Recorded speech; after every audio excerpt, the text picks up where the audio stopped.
ನಮಸ್ತೆ ಎಲ್ಲರಿಗೂ. ಇವತ್ತು ಸಬ್ಬಸಿಗೆ ಸೊಪ್ಪಿನ ವಡೆನ ಮಾಡೋಣ ಅಂತ ಹೇಳಿ ರೆಡಿ ಮಾಡ್ಕೊತಾ ಇದ್ದೆ. ಹಾಗೆ ಅದಕ್ಕೆ ಒಂದು ಬೌಲಾಗಷ್ಟು ಕಡಲೆಬೇಳೆನ ನೆನೆಸ್ಬಿಟ್ಟು ಅದನ್ನು ಗ್ರೈಂಡ್ ಮಾಡ್ಕೋಬೇಕು. ಸ್ವಲ್ಪ ಅದಕ್ಕೆ ಶುಂಠಿನ ಕೂಡ ಆ್ಯಡ್ ಮಾಡ್ತಾಯಿದ್ದೀನಿ. ಅದನ್ನು ತರಿಯಾಗಿ ಗ್ರೈಂಡ್ ಮಾಡ್ಕೋಬೇಕು. ಆವಾಗ ಅದು ಸಖತ್ ಟೇಸ್ಟ್ ಕೊಡುತ್ತೆ.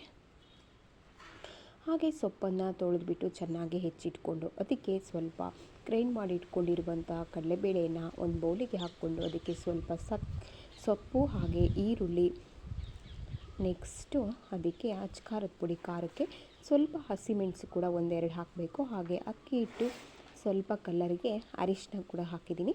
ಒಂದು ಬೌಲಷ್ಟು ಕಡಲೆ ಹಿಟ್ಟು ಹಾಗೆ 1 ಟೇಬಲ್ ಸ್ಪೂನಷ್ಟು ಅಜ್ವಾನ ಇಷ್ಟೆಲ್ಲ ಹಾಕಿಬಿಟ್ಟು ಚೆನ್ನಾಗಿ ಕಲಿಸ್ಬಿಟ್ಟು ಸ್ವಲ್ಪ ನೀರನ್ನು ಆ್ಯಡ್ ಮಾಡಿ ಚೆನ್ನಾಗಿ ಕಲಿಸ್ತಾ ಇದ್ದೀನಿ.